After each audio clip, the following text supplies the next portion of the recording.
is cold, we stand surrounded. We are not alone. Within my reverie, there's holy light.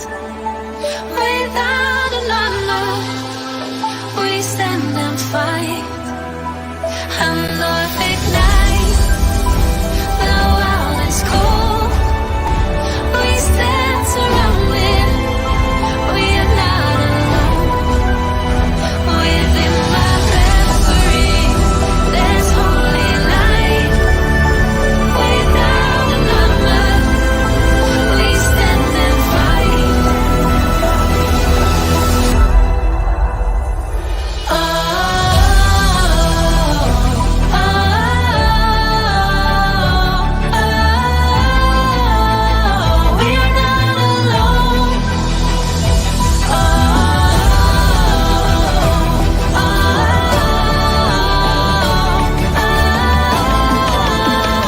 we are not alone. Welcome back to Immortal Shadows, our show on Thursday night, where we are going through the Revelation, along with talking about anything else that comes up in my random thoughts or that Bethany comes up with. So she will be joining me here in just a little bit.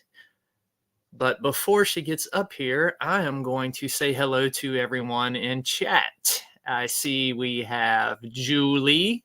Welcome, Julie. And we've got BZ Collecting. Thank you. And PW. And poor PW. Y'all keep her in your thoughts and prayers. She is not feeling well. PW, we hope that you have a speedy recovery. And my good buddy and best friend in the whole wide world, Dustin, is in the chat right now as well. Hey, buddy, hope you are doing good. That everybody could join us tonight. We're going to be continuing looking at the seven trumpets in the book of Revelation. So I hope you are strapped in and ready to go. Hey, Chairman, thank you for being in the chat with us tonight. Glad that you could make it. And Bethany will be up. It's not going to be singing tonight. I'm bummed about that. She's not feeling well. So we'll try again next week for her. Hopefully she'll be feeling up to it and be able to come sing some songs for you. And for those of you who are new to the channel, we are streaming on a lot of places. This channel consists of Dustin and Tanya, Yo Baby Blondie, myself, Vickie, and also my trusty sidekick who will be up here with me in a little bit, Bethany. And we are streaming here on the PPR channel. We're also streaming on Tanya's channel, the Yo Baby Blondie channel. We are on my Facebook, my Twitter, Dustin's Twitter, and my Instagram. Hey, John, welcome. Gregory, hey, thank y'all for coming to hang out with us tonight as we dive in deep to the book of Revelation. We are not quite yet to the halfway point in the book. We are taking it a little slow because this book is extremely difficult to understand and is prone to so much misinterpretation in this modern age that we want to make sure that we are giving a thorough enough explanation for you to understand, but not too much to where you're feeling bogged down in it. This is just meant to kind of be an introduction to kind of overthrow a lot of the misinformation that is out there about this book and to present to you a viewpoint that most Bible scholars hold to, which is usually not presented mainstream and is not talked about much behind the pulpit, depending on which denomination you have listened to or been involved with in the past. So this is meant to be kind of a teaching on this. So I hope y'all have been enjoying it thus far, and we're just going to keep plugging away at it until we reach the end of the book. So we're getting into the really good parts right now. We just finished up the 7 seals, and we are getting into the trumpets, and we got a whole lot of more visions and images coming up that we're going to talk about and explain. Yeah, you see Dustin in there. He put Tanya's link to her channel. So if anybody wants to hop over there and watch it on her channel and be in the chat over there, feel free to do that. You can also subscribe to her channel as well as ours, and be sure to like the video as well. We always appreciate that. Hey, Kenneth, thank you for coming here and joining us tonight. It's always a pleasure to have you. Just to remind everybody, last show, Tuesday night, we did a giveaway. I gave away the new Southern Discomfort issue that is dropping on the 7th. For those of you who are new, I am not just a paranormal investigator.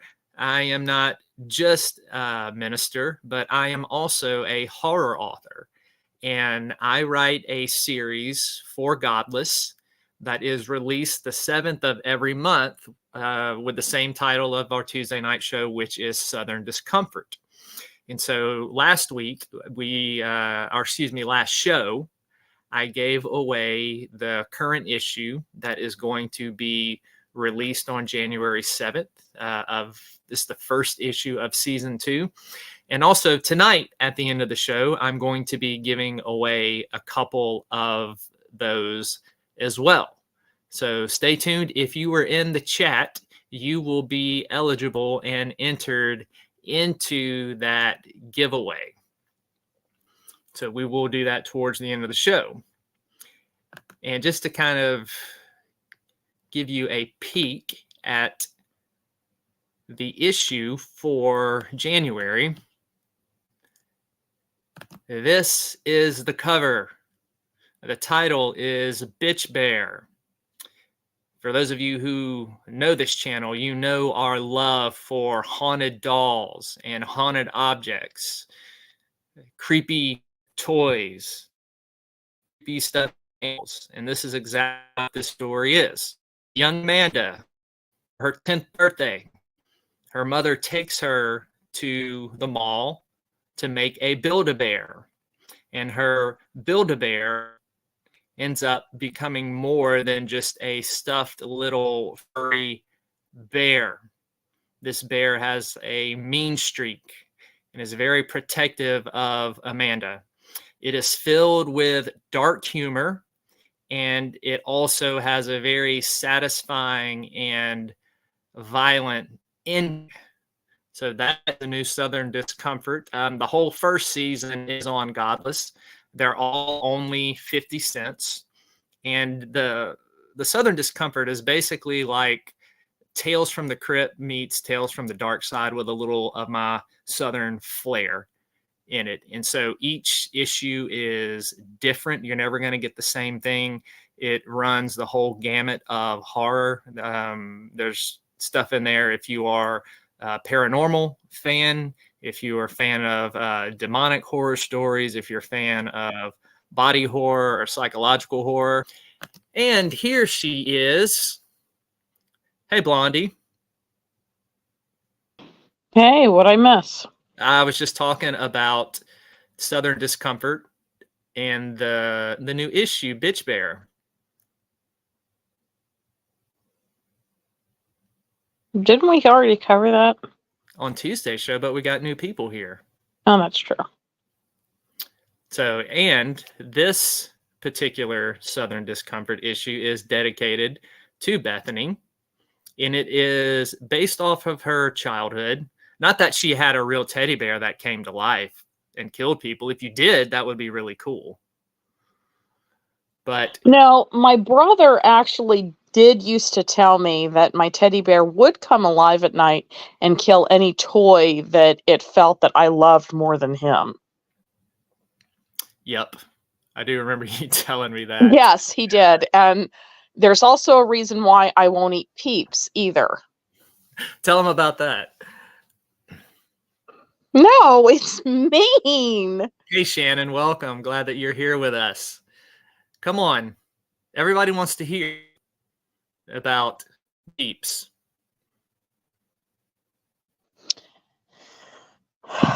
Hello, Shannon. Hi, PW. I hope you're feeling better, baby. I'm not telling you about the Peeps. It's Come mean. on. Tell him.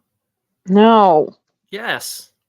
it was horrible. Shannon says she wants to hear about the Peeps. All right. Well, it's Easter morning, and my brother and I had to find our Easter baskets. And I was getting ready to dig into a Peep, and my brother said, Bethany, you know what Peeps are really made of, don't you? And I said, marshmallows. He said, no. He said, first, they take these little real baby chicks, and then they soak them in like a sugar bath. And then they light them on fire. So that's the sugar caramelized, outside. And then they drain the blood from the little baby chicks and they grind them up. So it's that white center. It's not marshmallows. That's their combined bones and guts that have been drained of blood. And the reason why they are called Peep is because that is the last scream they make before their inevitable death. I was 7 or 8. My mother comes in. She can't understand why I'm crying and holding these little wads of marshmallow, crying, holding them like they're real little baby chicks. Oh, man. That's epic. That's great. And then, Yes, Dustin, funny, but really not funny. It's mean. and then see, you thought you were getting away from all that when you and your brother grew up, moved away, lived different places, and then you met me. I know. Well, And at it least my brother continued. grew out of it. I haven't ever grown out of it, and I probably No, never. you won't. You won't. You are forever 13. You just... Now, But yes, my brother had me convinced my teddy bear would come alive at night and kill any toys that it felt threatened by.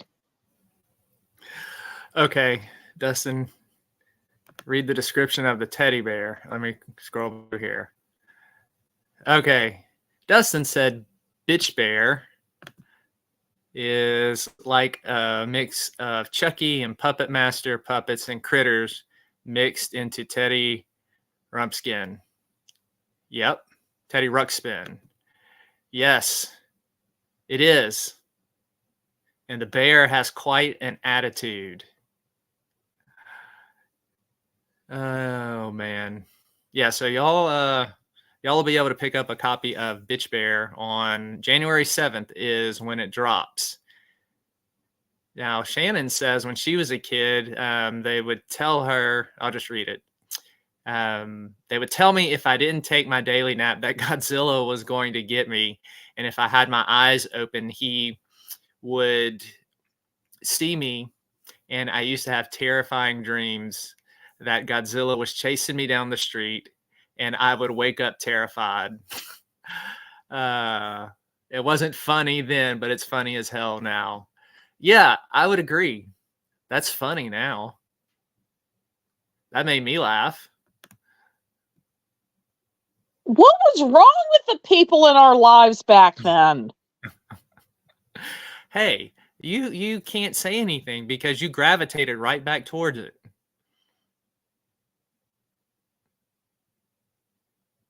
That's true. What does it say about me? I don't know. I don't know. But now, those who are regular viewers on the show, a lot of times y'all think that I am exaggerating about the stuff that I pick on Bethany about. Now, I have proof tonight on the show that proves that I do not exaggerate. That all of the pictures that I have shown you about her food are true. And hey, Bud Files, welcome. I knew it. I knew you were going to pull a fast one when you were being all nice and dedicating crap to me on Tuesday. I knew it. What buffoonery befalls me now? What is it? I dedicated that bitch bear story to you a long time ago. And I have one coming out in February that's dedicated to you as well. Now, there is ample evidence as to why we named Bethany's sock puppet Burn It Beth. And I have some pictures to show you. This is a grill. All right. Okay. All right. You know what? All right. In my defense, I did not realize that these things would get this hot. Okay. Before he shows you the second photo, because yes, this was really my, that's really my chimney stack. And yeah, and it can happen to anybody. Before Burn It Beth gets a hold of it. Y'all ready for the after pic? Oh, she went off. We're going to have to wait till she comes up before we put the after pic on there. I know, the suspense, right? Hey, Mayhem. Welcome. Glad that you are with us tonight. I left y'all hanging in suspense. Hopefully she'll come back up, but I'll wait a minute. If not, I will go ahead and show you the after pic. Now, to warn you, the after pic looks like something that was gathered in the aftermath of Chernobyl. So,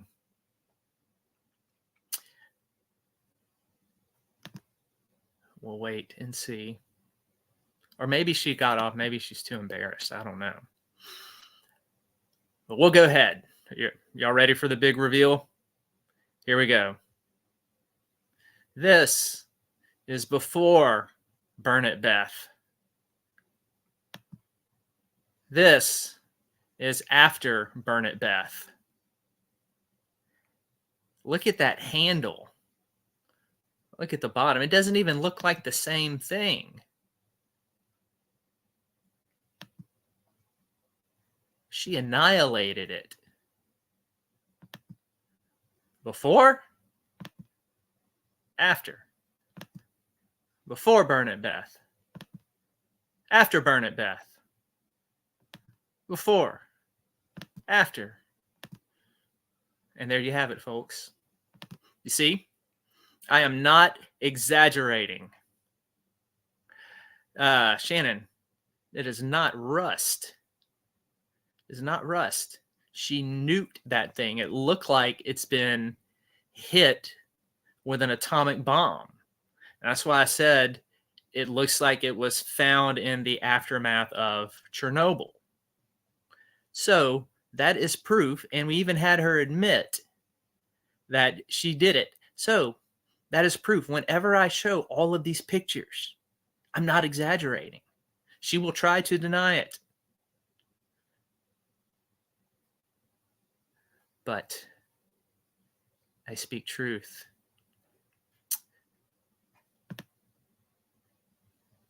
And make sure I have not missed anybody in chat.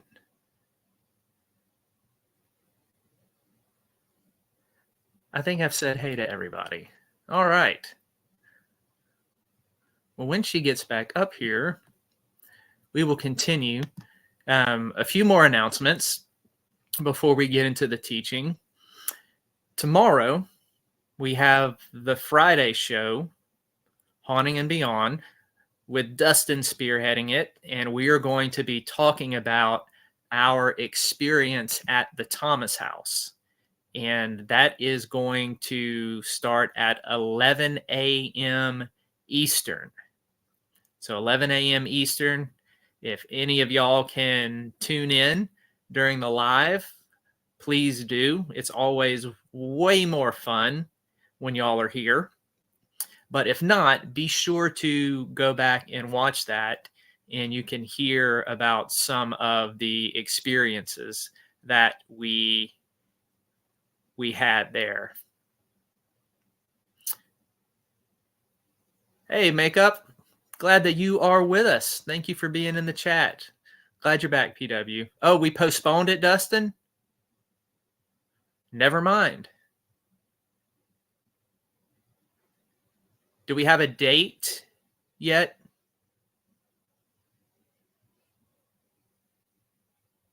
What do we postpone it to?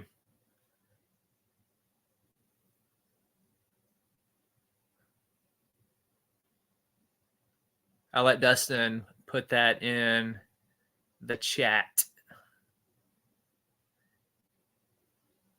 If there is a confirmed date on that, buddy. I didn't even look when I was getting into StreamYard to set up the show. I just saw that it was still on there. I didn't even look to see if the date was changed. So that's my bad, y'all. I apologize for that. So we will be doing our discussion on the Thomas House at some point when we can get everybody corralled together at the same time. So, okay, Dustin, next Friday. All right, so we move that to next Friday. Tanya, oh my gosh, almost cut her finger off. Okay. Oh my goodness. And she's okay. We're glad she's okay. Oh, no worries, man. Not at all. We're just glad that she's okay. Tanya, we love you. We wish you a speedy recovery, yo baby. And I'm very sorry that happened to you. I'm not sure when Bethany is going to hop back on. So what we will do, because I had some more stuff I wanted to pick on her about. But what we will do is we will go ahead and get into the teaching part. And then she comes up, we'll, maybe take a little break for a minute and then get back into it. It's pretty informal here.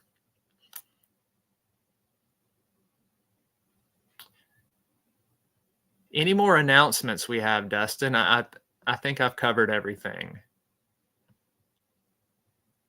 Or just let me know if I missed anything. You pop it in there in the chat, and I will be sure to relay it. Oh, here she comes.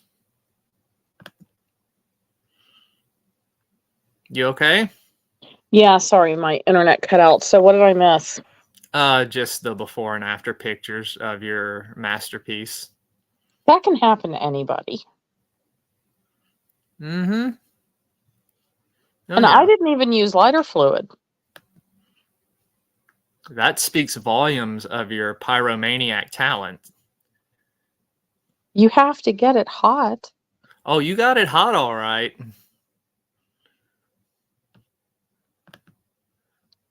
Well, again, it can happen to anybody.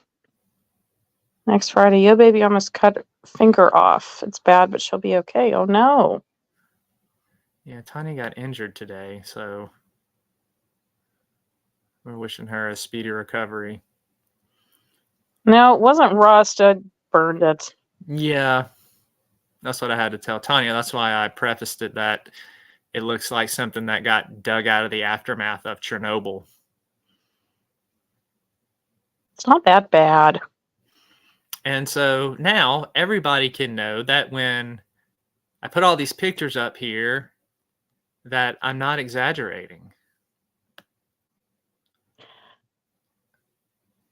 I'm building my case. No, you are exaggerating. Does Remember that my. look like exaggeration? And you admitted it. And not only that, wait a minute. That was on the old grill, I think. The one that it died. Well, hell yeah, it died. Look at that thing. No. Oh. Jeez. You don't Rest remember in the old peace. grill. You've been through several of them. Only 4. I do not have good luck with appliances, okay? Everybody has something that they have really bad luck with. For me, it's appliances. They turn against me. Mm-hmm. It's a Oh, shush. operator error. Oh, get on with your freaking segment. I am. Now, do we have anything else, Dustin? I just want to make sure before I transition. PW, how are you doing? See, Shannon agrees with me. Nothing wrong with a good fire. You need to have a good fire to have a decent freaking barbecue. Sorry. I lived in Texas for a lot of years, and Shannon, I agree. Yeah. Oh, yeah. That See, makes it more entertaining. PW backs me up. Texas approved. Oh, well, look, I'm not complaining. It just gives me more stuff for the show, more things for me to entertain myself with. You seriously don't remember my old grill that had the hole in it? Mm-hmm. No, I remember. I hated that thing. Every time you Yeah. lit it, it would give you like 3-foot tall flames. Yeah, you nuked that one too. I did not. It just age. Oh, thank you, Burned it out. PW. I look forward to reading the poem. She's still sick with COVID, everybody. So Yeah.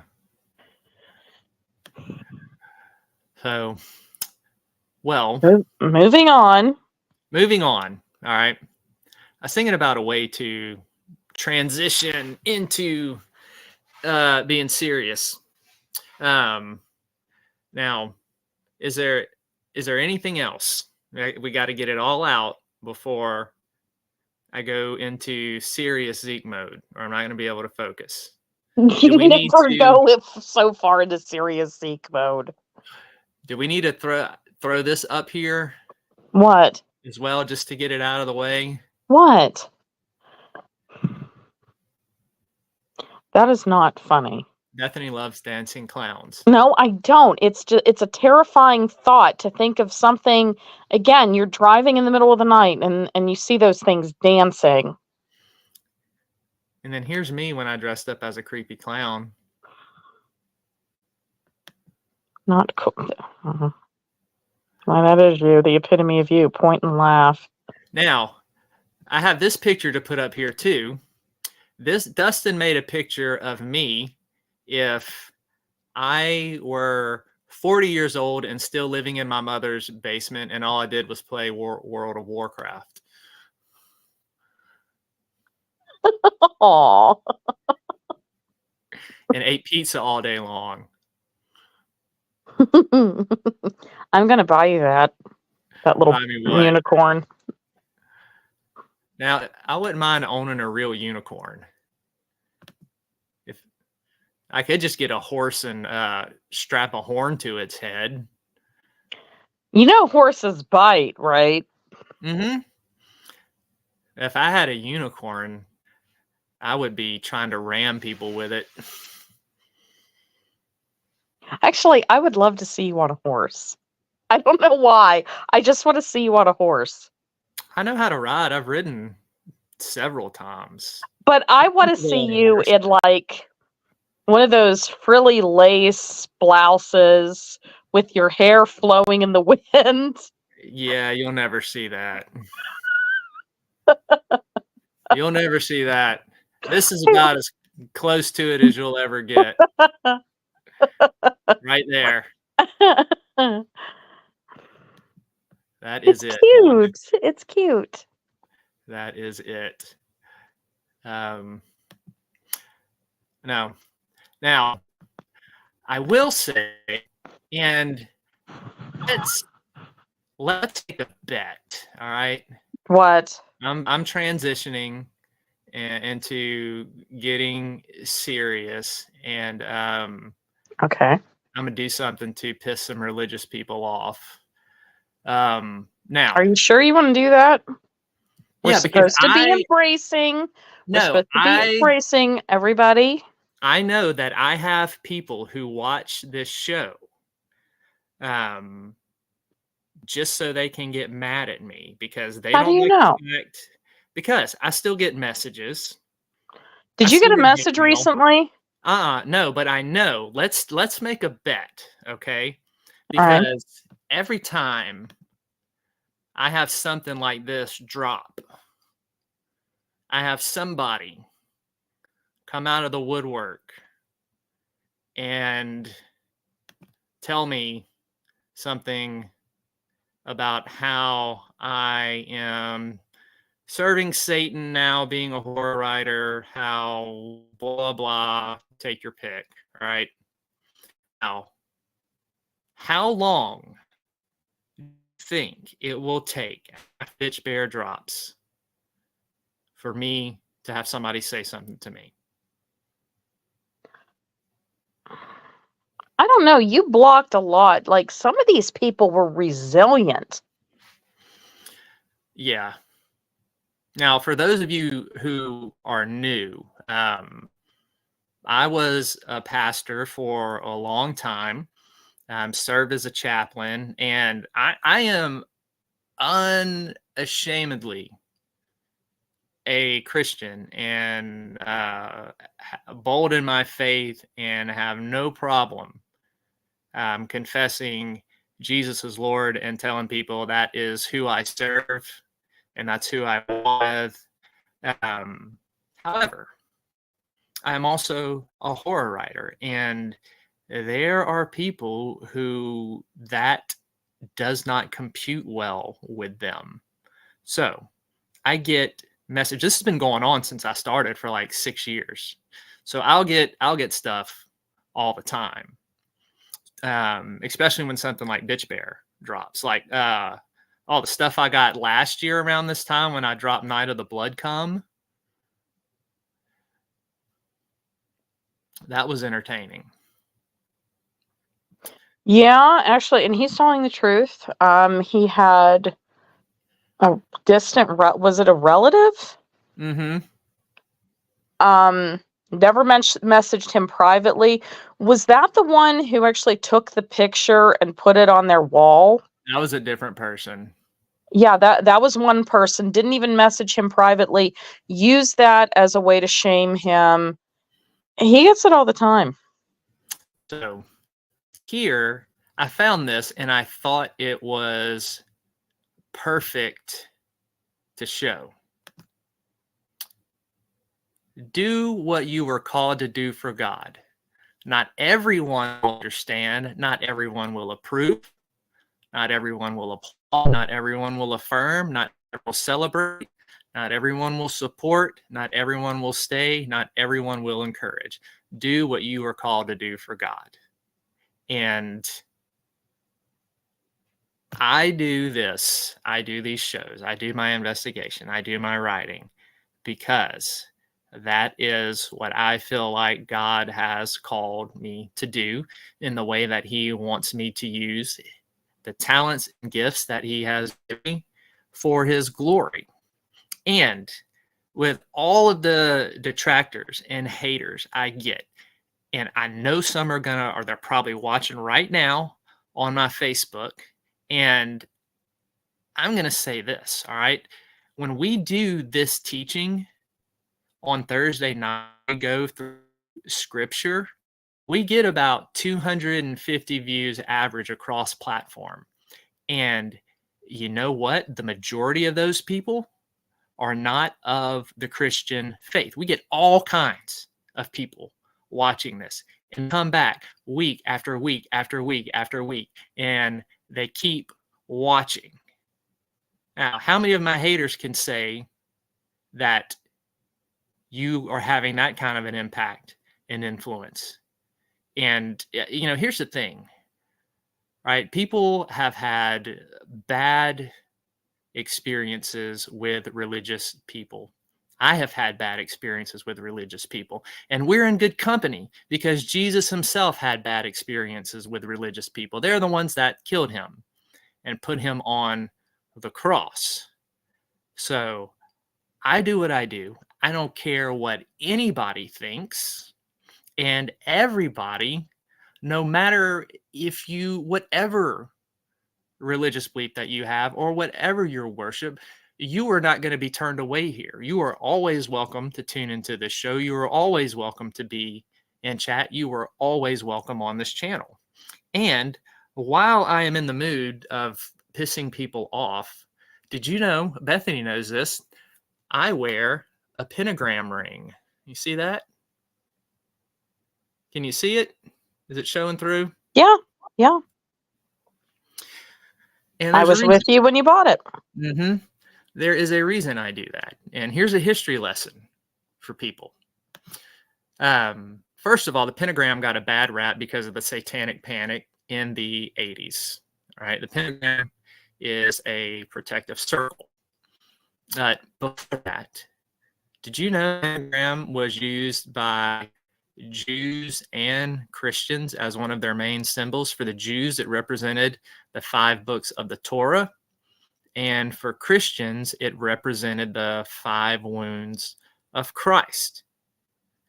And that was the main goal before move to the cross.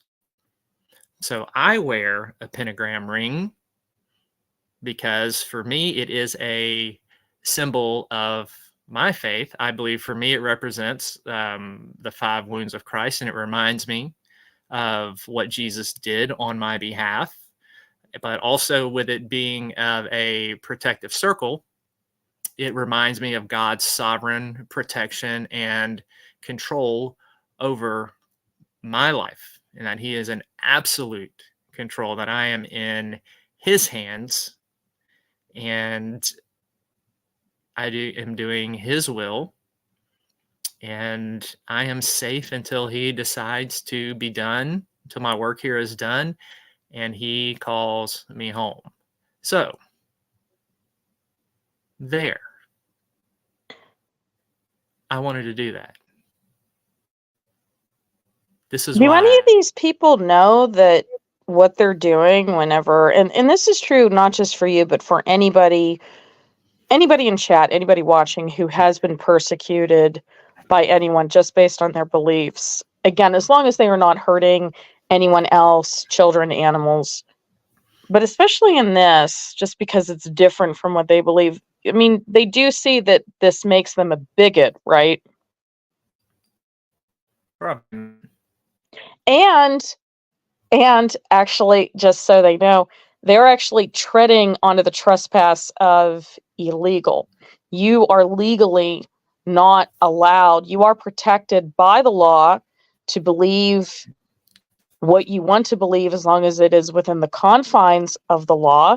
And if you're going to sit there and prosecute and persecute somebody for those beliefs, you are breaking the law. Yeah. Yeah. Now, I mean, it doesn't bother me anymore. It used to bother me a lot when it first started happening, and people questioning my faith, questioning my walk with God and everything like that. Now, if there are people who really want to understand why I do what I do and how I base it on scripture, because for me, I still believe that scripture is the inspired, authoritative word of God. And I try to base my life and everything I do off of that. So there are people who really do hear about it and they want to understand, but a lot of times it's not that way. And this is why I do not serve as a pastor in churches anymore. I am more effective outside the walls, because what God has called me to do is not your typical way of ministering, and that's just the way He's wired me, and that's what He wanted me to do and gifted me to do, and I am perfectly at peace and okay with that. And you should be. And you are well within your legal rights to have that. And they don't have the right nor the legal right to harass you. And that Yeah. goes for anybody. Anybody in chat, anybody listening. Yep. So just so you know, this is a safe place for everybody, no matter what your religious belief or non-religious beliefs are. We are just glad to have you here No. with us. Yeah.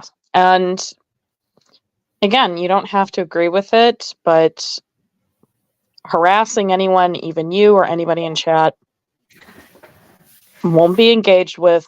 Just, nothing, a restraining order or involvement of the authorities if need be. Yeah, I kind of enjoy, I don't know, it humors me now because now I get all these funny stories about it. There are personal reasons. Here's the thing about Zeke's story. There are a lot of missing pieces that he cannot go into yet that I witnessed. And what these people did was actually absolutely horrendous and criminal. So from my perspective, to watch somebody that I love, that I care about, who is my best friend, my everything, it's not funny. It's sick. Yeah. And it's criminal.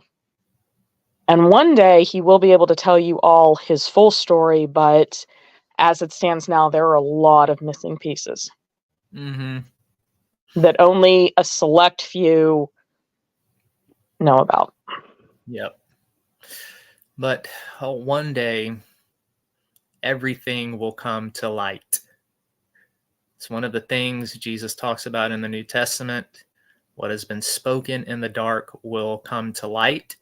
The Apostle Paul says some men's sins follow behind them and are not revealed until later, but the truth always comes out.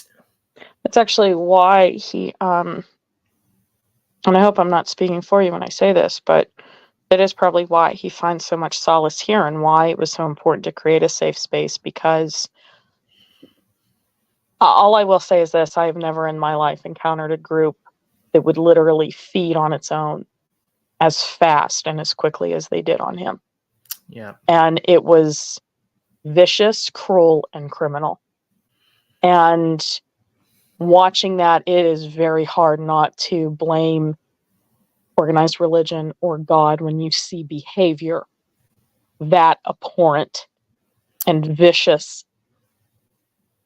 Yeah, but not everybody. No, not everybody who believes that is that way. I was just saying that those kind of people, and I know that he's not the only one, that there are people in chat who have their own stories and people watching.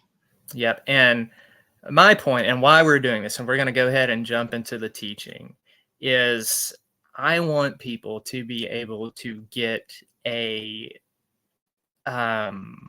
fresh view of Scripture, away from the hurt, away from the misconceptions, because I want people to be able to really see what's there, and to see what I see and understand.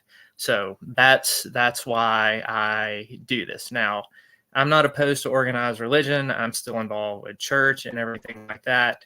But I bring that up because of things can happen, and they skew our view of God. And it's important that we separate what people have done to us in God's name from Him, because they do not represent him. So I am hopefully giving us a fresh view.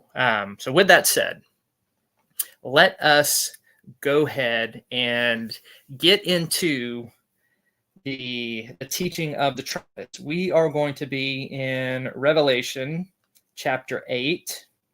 You know, it would Yeah. be more fitting if you did have a sound effect of a trumpet when you did this, just saying. You know, maybe Dustin can find us one. Yeah, I'm just saying this would, kind of replace the seals thing. Mm-hmm. So, last week we talked about how these trumpet judgments are based a lot on the Exodus plagues, and there's a lot of similarities in how John draws from that. This week we are going to look at trying to get into the first 4 trumpets. And the other thing to mention about the trumpets and why it is significant that these 7 archangels, we talked about that last week, about these being archangels, and that significance in apocalyptic literature.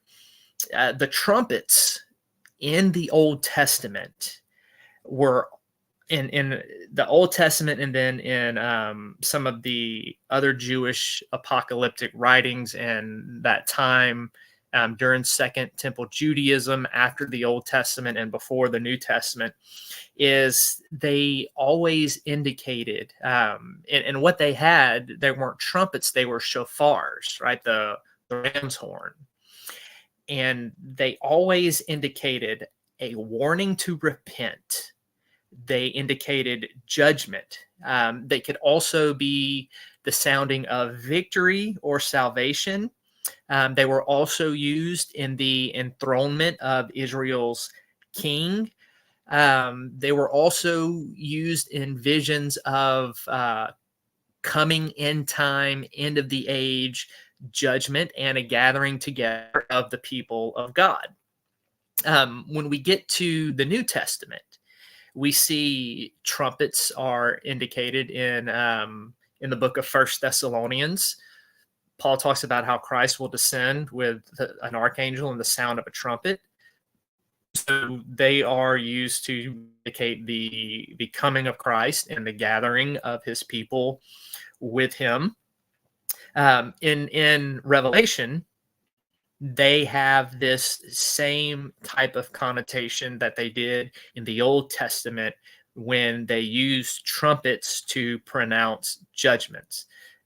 This is clear by the relationship that these trumpets had that we talked about last week with the Exodus plagues.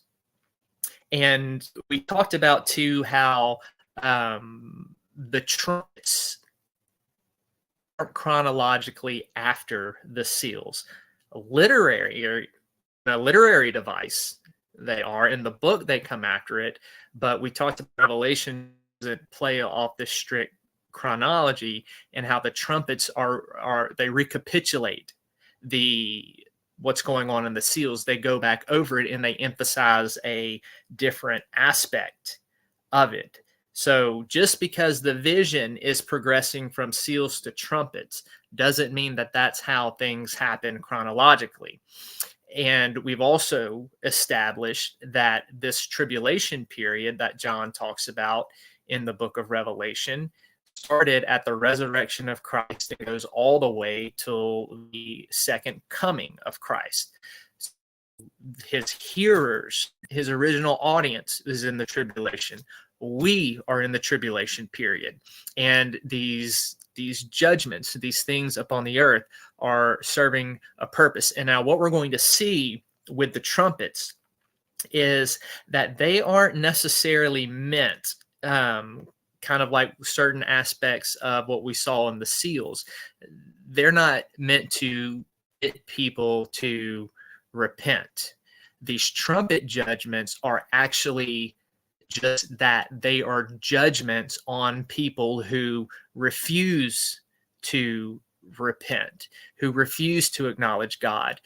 It's meant for, mainly, John's emphasis here, it's meant for judgment upon his readers would take comfort, because it was meant to show judgment upon those who were literally making their lives a living hell by persecuting them for their faith. So these trumpet blast and everything that happens, these are strictly judgments from God to defend his people.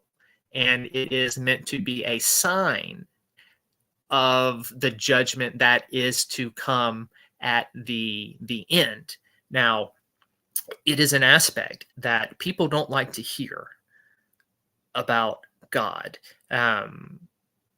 Is we do know that God is loving and he is gracious, but we also know that God is just. And as a good and just God, he does not tolerate sin and wickedness, and he loves justice and he hates injustice. And so when injustice is done upon the earth, it may not happen right away, but God will step in somehow, in some way, and rectify the situation.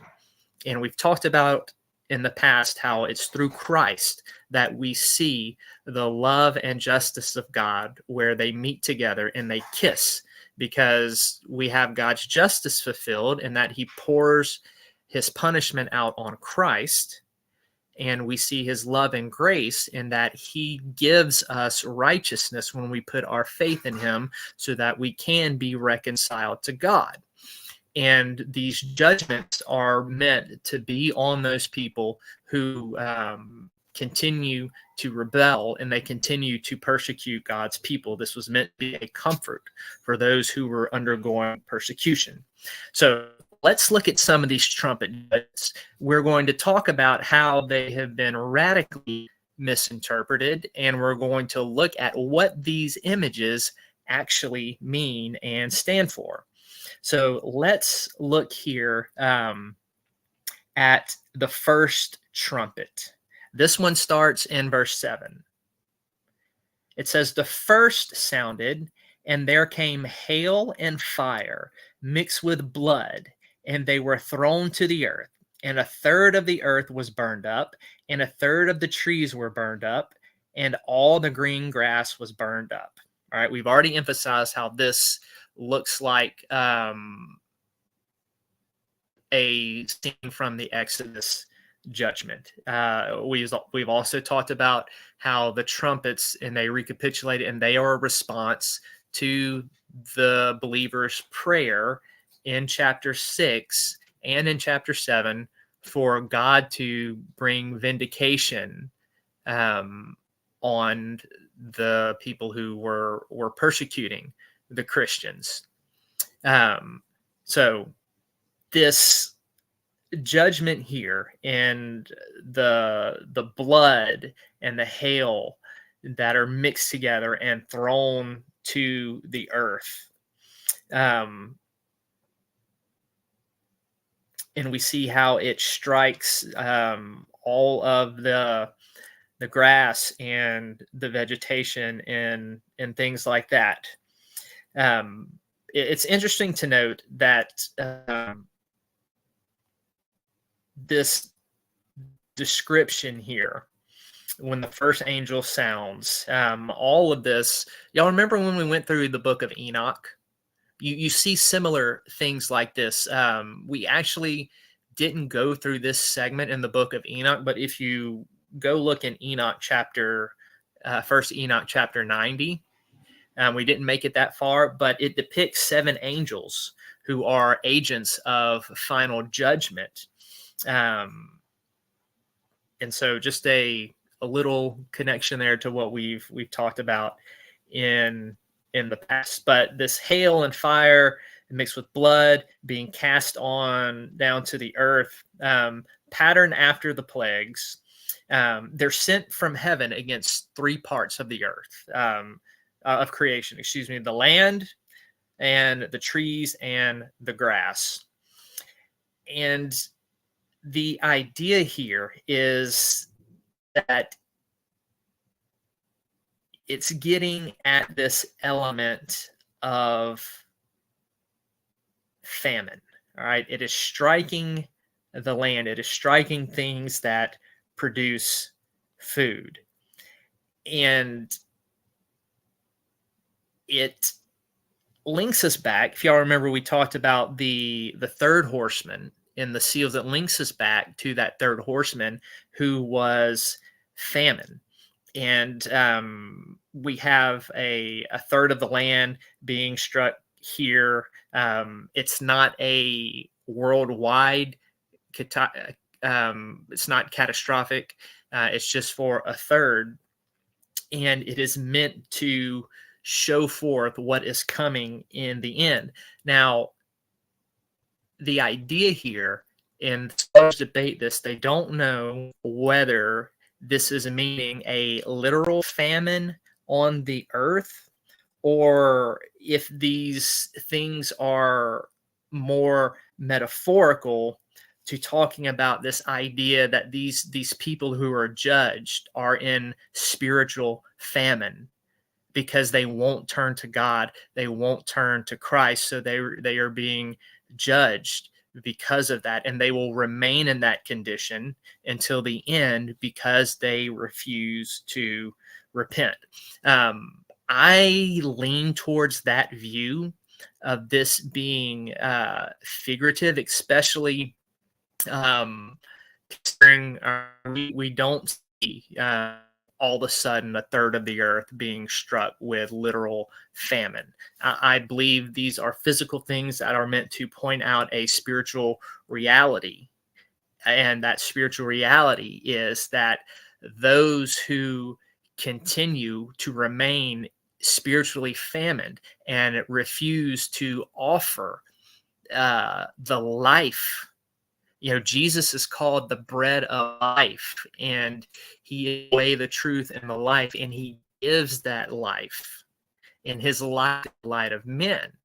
So for people who are persecuting church and they refuse that offer of life, and they keep hardening their hearts towards God and want nothing to do with him, then God is just confirming them in that state and giving them over to judgment.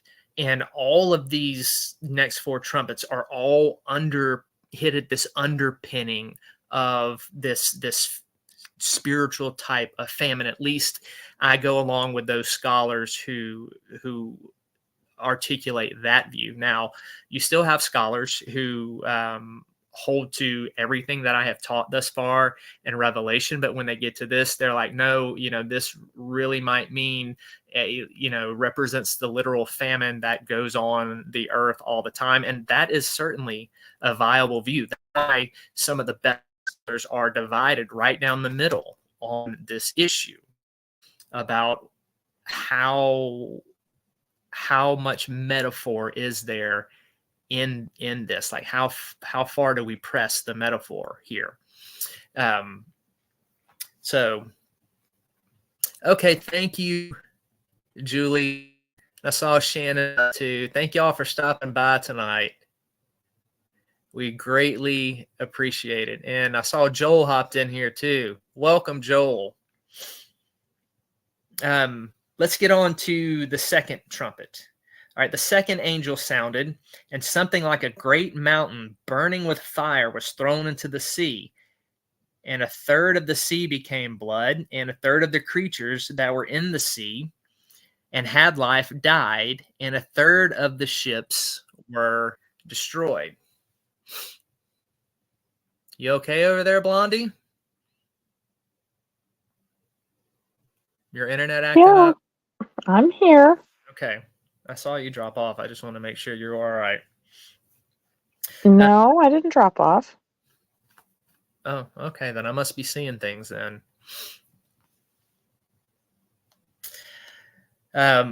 There's a lot of Old Testament imagery in the verse that we just looked at. If you get into Ezekiel 5 in this first trumpet and you see this element of famine and judgment, it's all mixed there. So again, John is drawing off Old Testament things. I don't want to press that to get on to some of the the other trumpets. Second trumpet that we just looked at. Now, this is one that is really given to a lot of misinterpretation. Like if you go and watch some of the stuff called the Left Behind series or read the Left Behind books, they take everything in the book of Revelation literally. And you're going to see scenes in there how there's this great catastrophic judgment and there's like this meteorite coming and blasting into the earth, and they say that that is the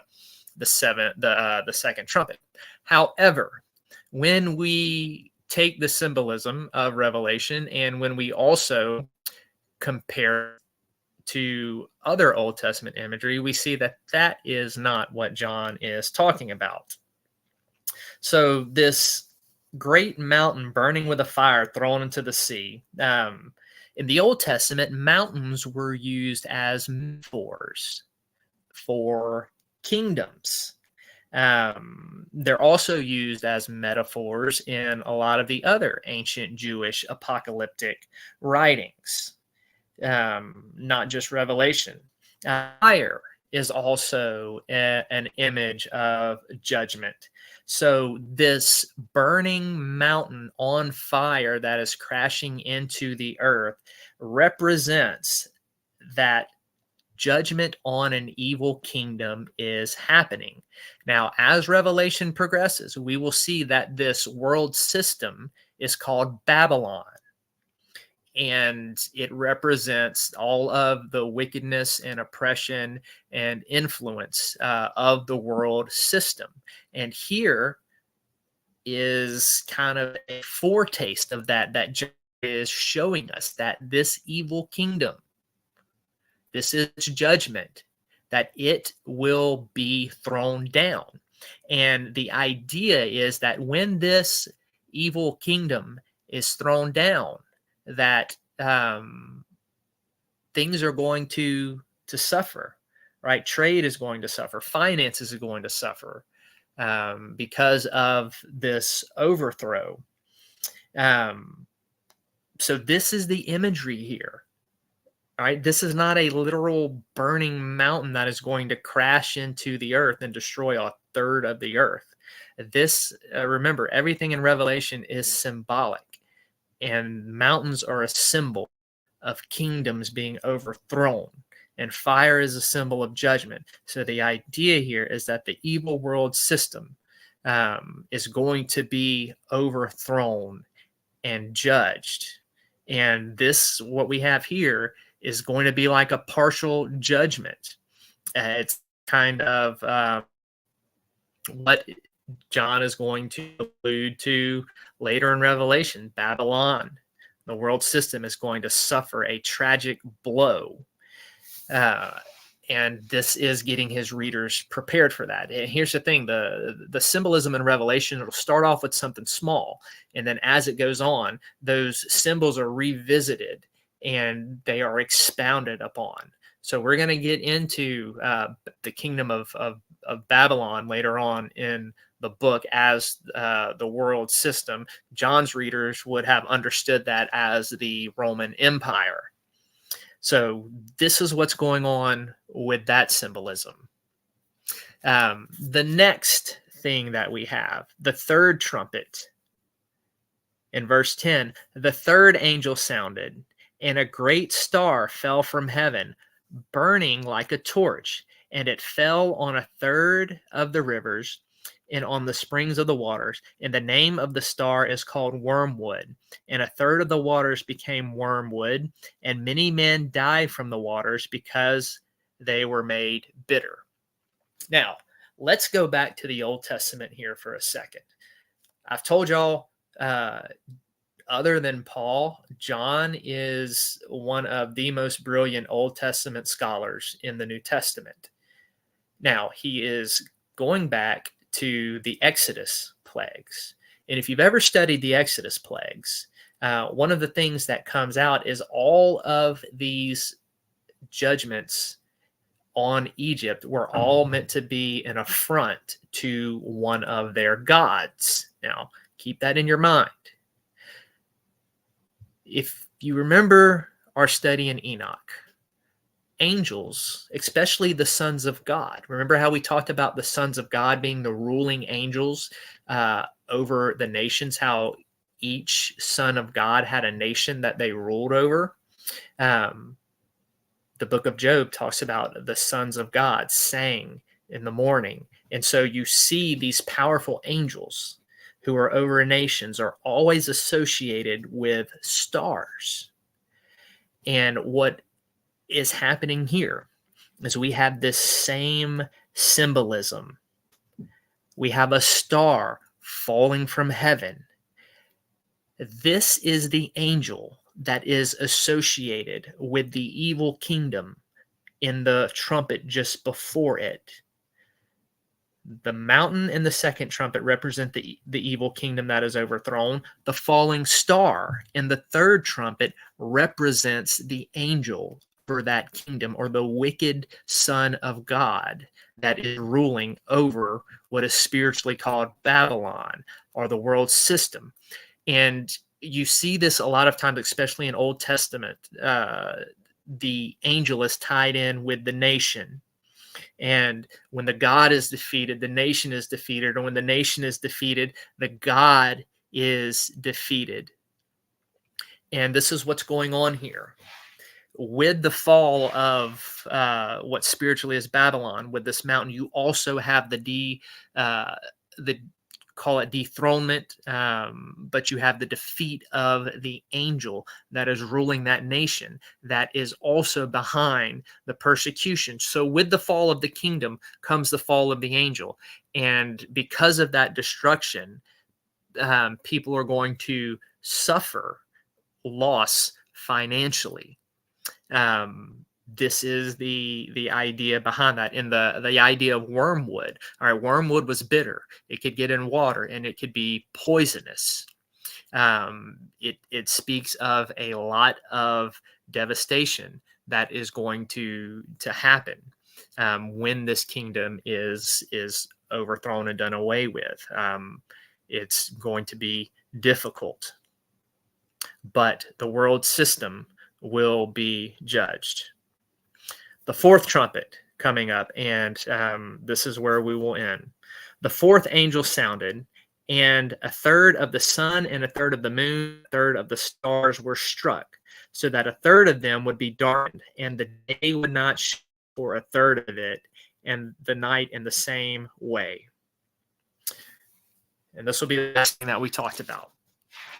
Every time that you see something this nature about heavens and judgments and things being shaken, it is all metaphorical. It is all meant to talk about spiritual judgment that is happening. And this plays back into some Old Testament symbolism, Daniel, Ezekiel, and other places. We could take some time and go back through all those scriptures, but we're not going to do that. It's just sufficient to know that the imagery here is rooted in the Old Testament, and John is bringing this forth. And again, this is not literal; it is symbolic. And the idea, this is the powerful thing that this trumpet is saying of this judgment, is the luminaries being darkened. And especially you see the darkness that happens over the land of Egypt. This darkness is a metaphor for the spiritual darkness that those who persecute the church and who deny God and resist him live in. And this is what John is getting at, is that they are struck with this darkness, that because they continue to hate God, they are struck to be doomed in their darkness because they refuse to repent and acknowledge him. They are confirmed in that darkness. This is the metaphor that this is about. This is not about a literal darkening of suns and moons and stars. All right. The idea here is those things that bring light are being darkened. And it is the idea that God is spiritual light, and he shines his love and his light and his goodness. And the Christ is the light of the world, that spiritual light. And because these people are refusing it, and because they are persecuting the church, and they are haters of God, that they are darkened. Their judgment is spiritual darkness. And that's what's going on here. They are being confirmed in that darkness. God is giving them over to it because of how they are persecuting the church and because of their attitude towards him. So these trumpet judgments are very, very serious things towards the wicked here that John is talking about. That it's basically God giving them over to their ways and say, okay, you refuse to repent. I've given you time. So now I am giving you what you want and leaving you there. You've resisted and resisted and resisted me. So now the day of grace has passed. So prepare for judgment. So this is heavy stuff, very heavy stuff. We're going to leave it there. We'll get into some of these next judgments here in a little bit, but just so you know, not everything is doom and gloom in the book of Revelation. It is interwoven with judgment and salvation all throughout it. So we'll get into more of that earlier. But that is all that I have for tonight for our teaching segment on the book of Revelation. And I don't know what happened to Bethany. All right, I'm gonna go back through here and see what I have missed.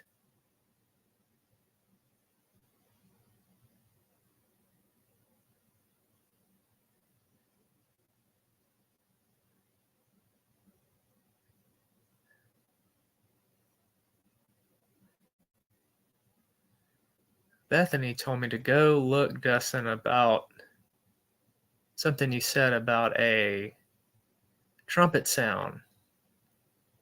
Oh, okay. All right. I'm going to go look at that, Dustin, and see what we got. Here we go.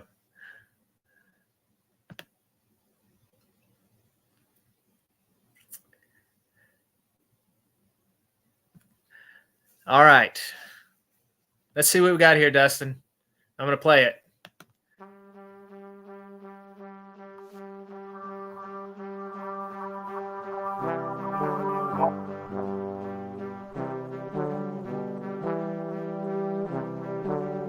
Yeah, trumpets.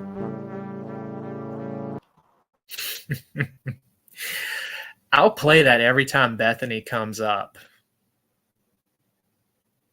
Every time she gets on, Dustin, I'll play that trumpet sound, or every time she starts to talk. Oh, I can work with that, Dustin. I can make that annoying, extremely annoying for her. So I'm going to get that queued up for when she comes back on here. And I'm going to mess with her about that if she comes back up. I'm sure her internet kicked her off again. But while we are waiting on Bethany to come up, we are going to do our little spinny wheel for the Southern Discomfort copy of Bitch Bear. No, I do not want to spin the wheel. I want to edit it. All right. I'm going to go back through and edit it from Tuesday night. And PW, you won. So I got to take you out of there since you won Tuesday. And you already have a copy of this.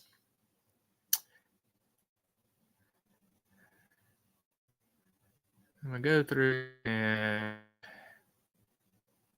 see who all we've got. So we've got Joel.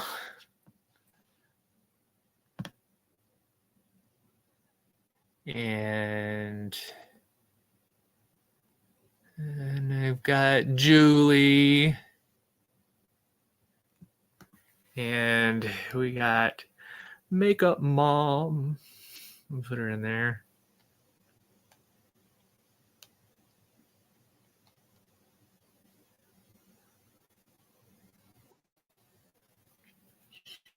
Here comes Blondie. Yeah, my internet keeps cutting in and out.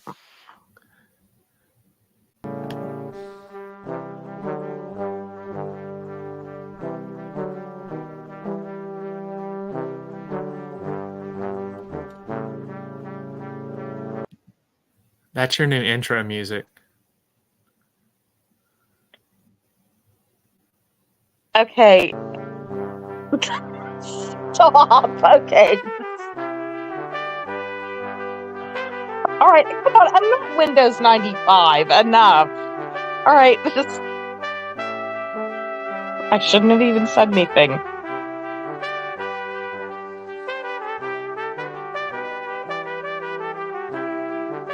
Are you done? No.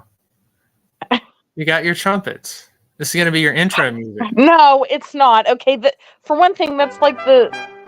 Stop it! Listen, I told you I could be annoying with this. Stop. I stopped. It. What are you going to say? It's like a heartbeat away. It's like one little tiny step above that really bad PA system that like keeps fading in and out. Okay. Sorry. Yeah. No. This is your music now. No, it's not. No.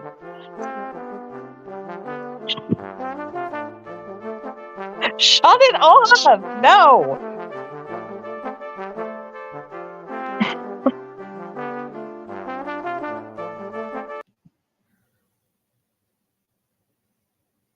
Are you done?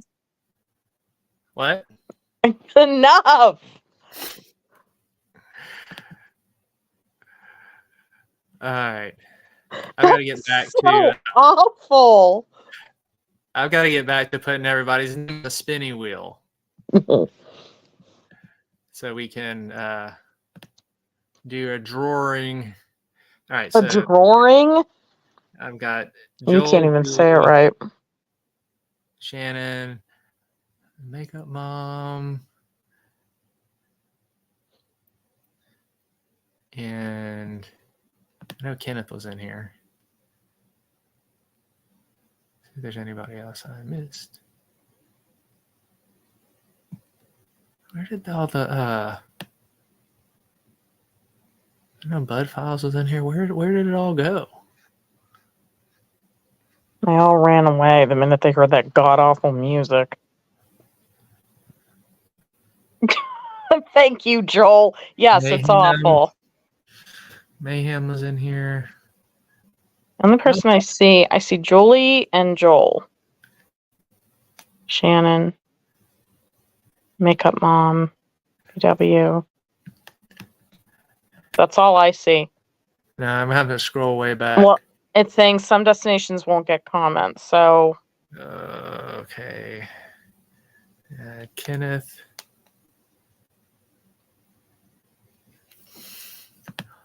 Bud.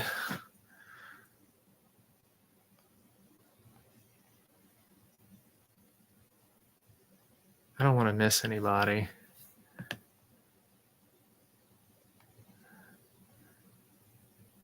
I know BZ Collecting was in here. All right, John. Y'all help me.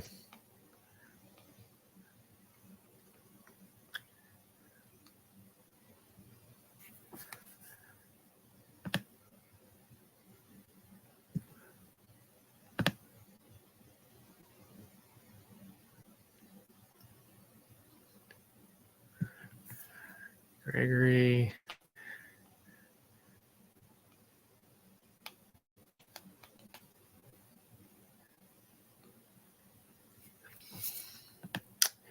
And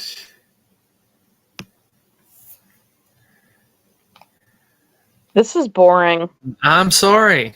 I got to get everybody in. Well, I I'm don't wanna sorry. It's miss- just that we're sitting here in silence. People Well, then watching are going to say get something. bored. Say something. I am. This is boring.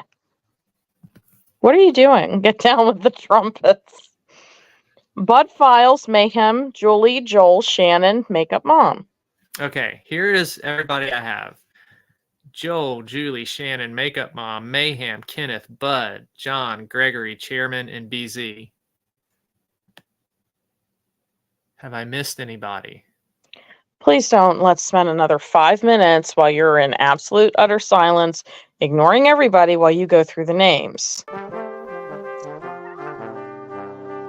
Turn it off! Come on, it's awful. I am not Windows 95.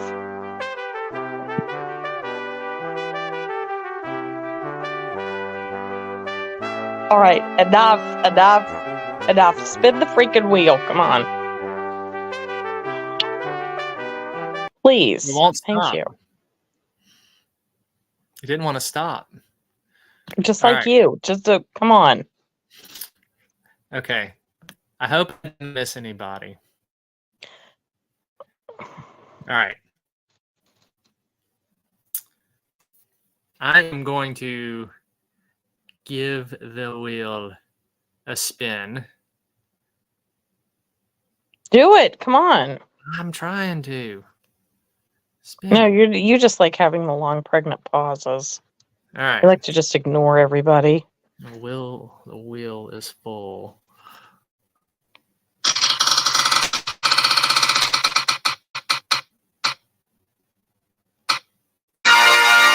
Shannon, you have won a copy of Bitch Bear. I know she hopped off, but we'll have to get in touch with her and let her know that she won. Now, because I did 2 spins last week, I'm going to do it again this week. If this, please don't do that. What? Right. It's like spazzing out. Okay. It's because you started with those stupid trumpets and it's protesting against you. Shut up, Blondie. All right. So Shannon won. Let's take her out of the wheel. And let us spin again. Our spinner for tonight is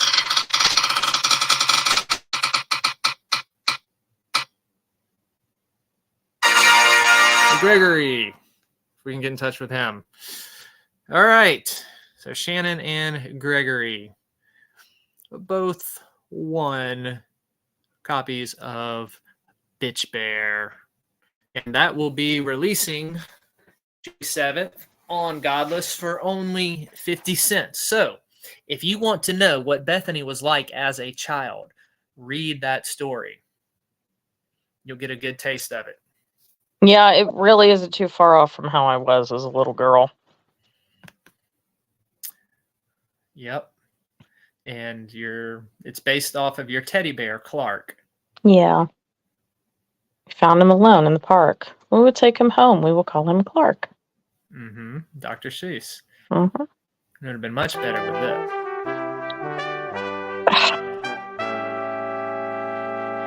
I am not Windows 95. Shut it off. It's annoying. Why is it that you and Dustin, I put in something and I'm like, oh, Dustin is creative. Maybe it will be a kind of awesome sounding trumpet. Oh no, you both can still manage to pick the cheesiest, most blandest thing out there, and you make it yours. Yes, absolutely. I mean, you know us. Did you expect anything less? It's amazing how you both can ruin anything. Yeah. Now, we had the seals. And for those of you who missed the whole seal thing, that was epic. All right. So what happened is I made a joke when we got into the 7 seals. I said, these are seals like seals on a document, not seals that bark on a beach. And When I did said that was the dumbest joke I had ever heard. And of course, what did they both do? They ran with it. Yeah, we started making all these pictures of the seals of Revelation and had these seals holding Bibles and preaching and everything. All for you, Bethany. You know, you're supposed to be talking about the end of times, this apocalyptic judgment before a devastating creator, and yet you two have managed to pick horns that sound boring, that are like watching a 1991 computer class video. Well, I mean, it was pretty heavy tonight. I got heavy. I mean, I don't know how much heavier can you get than what we talked about tonight. Now, with that, okay, yes, I do serious, but also like to have fun. So we will always find something humorous on this show to throw in the mix. Correct, Bethany? This is true. It couldn't even be anything like intimidating or awesome or... Stop! All I can hear is a narrator getting ready to speak. The Windows 93 machine. Joel likes this music. He keeps telling me to play it. It's awful! Of course it's awful. It's boring! Like, I don't know how you two can manage to find the most boring things when describing something exciting. It's our talent.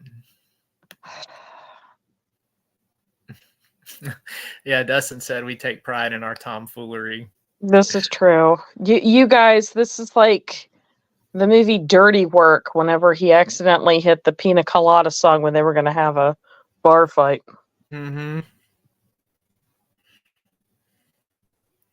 Yeah, so that's going to be our trumpet sound every week. We got maybe another week or two on the trumpets. So be able to hear that every time Bethany comes up on the screen. No! We will play No! her intro music.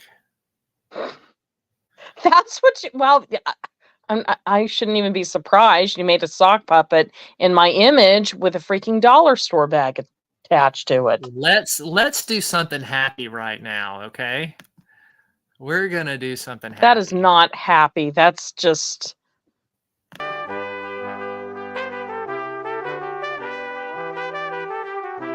The clowns are dancing to the music.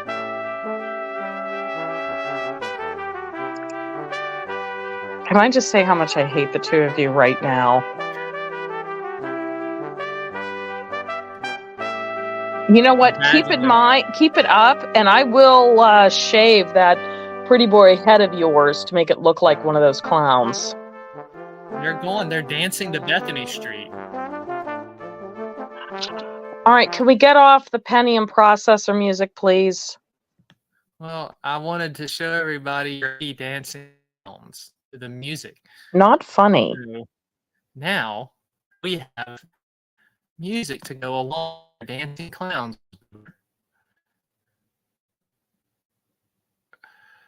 Isn't that great? Yes.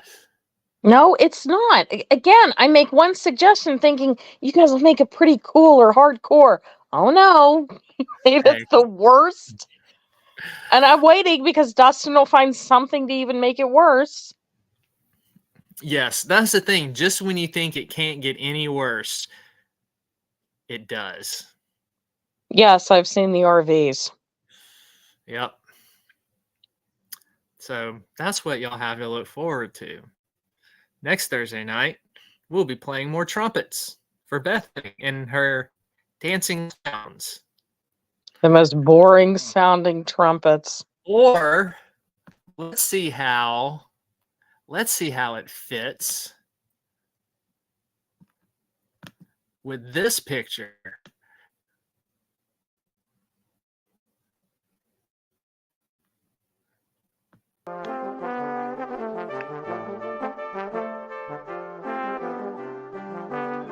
I'm sorry, but you look like some kind of deranged Valkyrie, and that poor pony can't even. Thank goodness it doesn't have wings, or else it would never get up off the ground. It fits better with the clowns. Mostly because of the armor. Yeah. Oh God, no, Dustin, please! I don't need an intro video when I come on. Please, no. Oh, we love you, Boo Bear. At least PW, you guys would give PW a theme song, and it would at least be ethereal and magical and mystical. You know, Tanya's would be something that would sound like a fairy tale. Me, I sound like a 1991 computer tutorial. Now, PWs we could make like whoopee cushion sounds, and Vicky's could be like a spiders running. No, Vicky's would probably be a calliope. Yes, Joel, her nickname is Boo Bear. Yeah, that's what he calls me.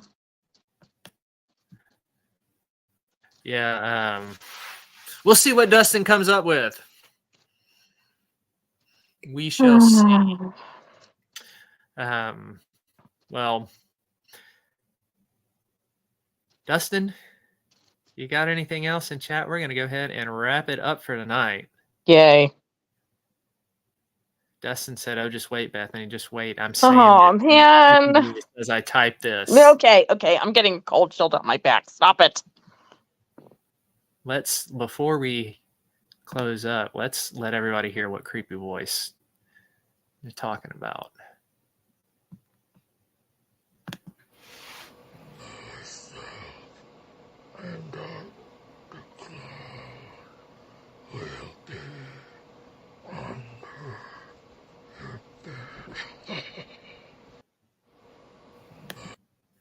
Do you know, every time I hear that, it's like, ugh, it sends shivers down my spine. It's horrible. Oh, Joel called me Boo Boo. Oh, Julie, you know how it feels. Yeah, poor y'all.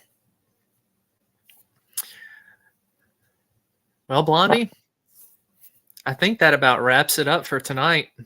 Yes, after that god awful, like, bland. I mean, that stuff makes elevator music sound catchy. Now, Dustin, I am proud of you, my friend. That was great. I thought he messaged me, and I'm like, oh, he's on board. He'll get something kind of awesome. No. Jill said, "Another picnic basket, boo boo."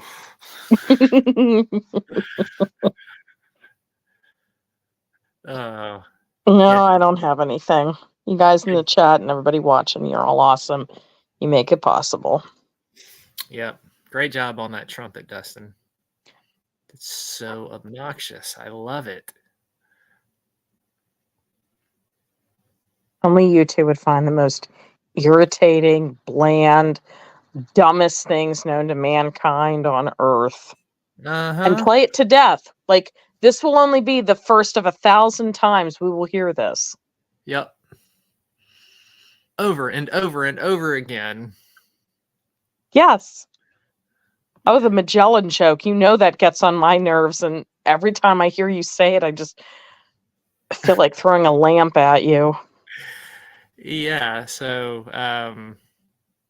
I call Bethany Magellan too, because we'll be talking in conversation and she just through text something and she just drops off and then I won't hear from her. And so I always joke with her that she must have gotten lost. So I call her Magellan. And it gets on her nerves. Yes, it does get on my nerves. Dustin said, "You ain't heard or seen nothing yet, Bethany. God. You've been all in on your intro." Ah, yes. Yes. I cannot wait to see what Dustin comes And with. God. Oh, It's yeah. the worst. This is going to be great. Going to be epic. No, it's going to be terrible. Mm-mm. Nope, nope, nope.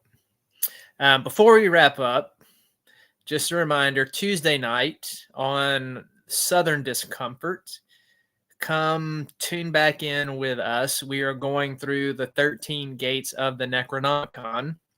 Last week, gates 7 and 8. Tuesday night, we are going to look at the 9th gate. And we may try to get to the 10th one, but there's a lot of cool stuff in that 9th gate to talk about. So that's what we'll be doing Tuesday night.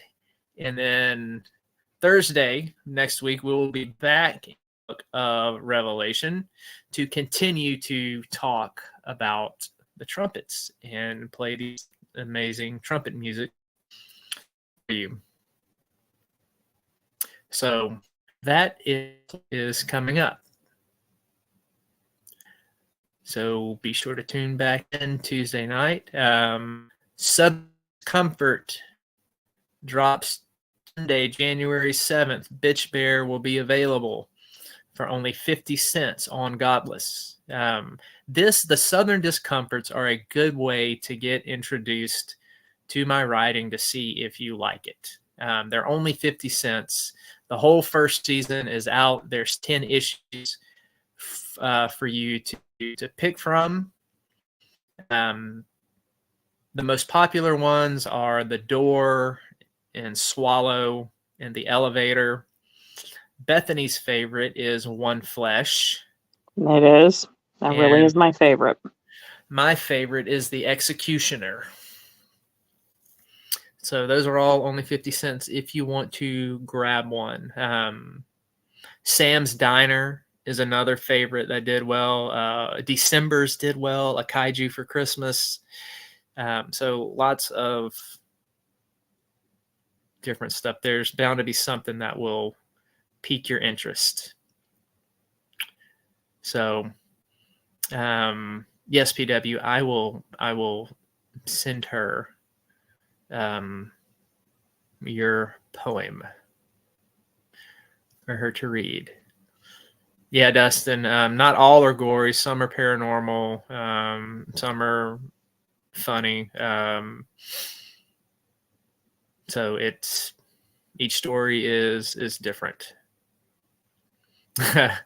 Yeah, Dustin, there's Dustin's line there.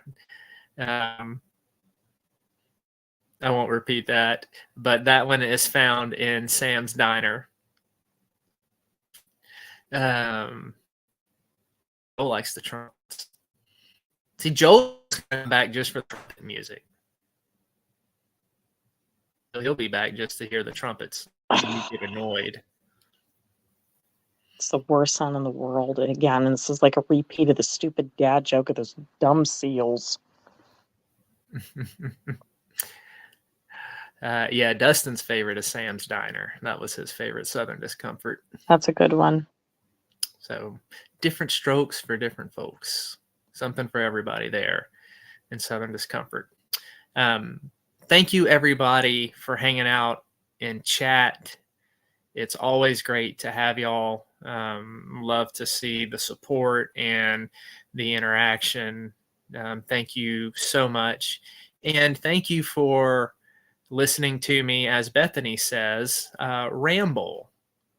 Let it go. I said it once. I tried to tease you. This is what I'm talking about. You will hold on to it like a dog with a pork chop.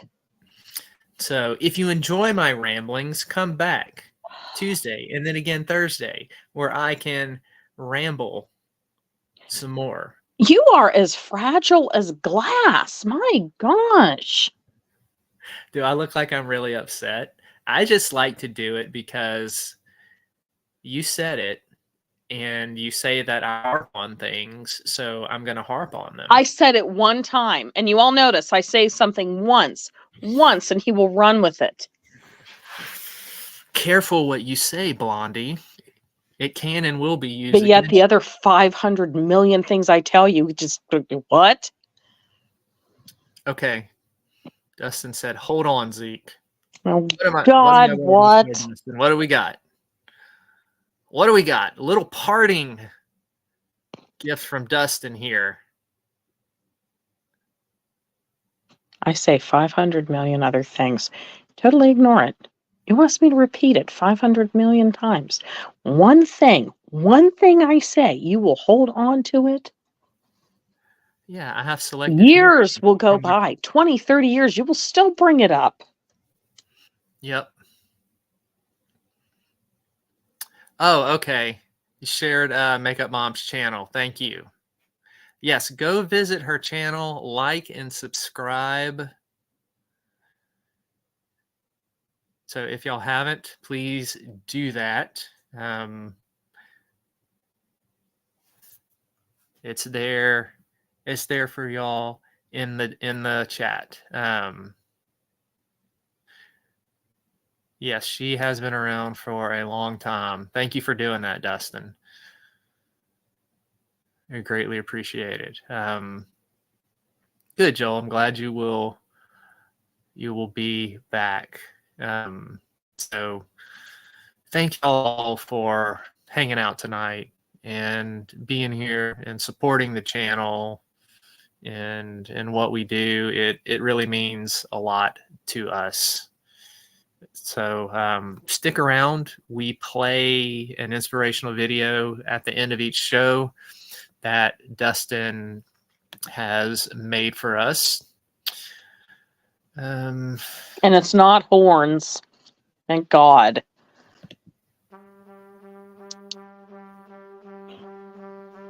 Turn it off. God, come on.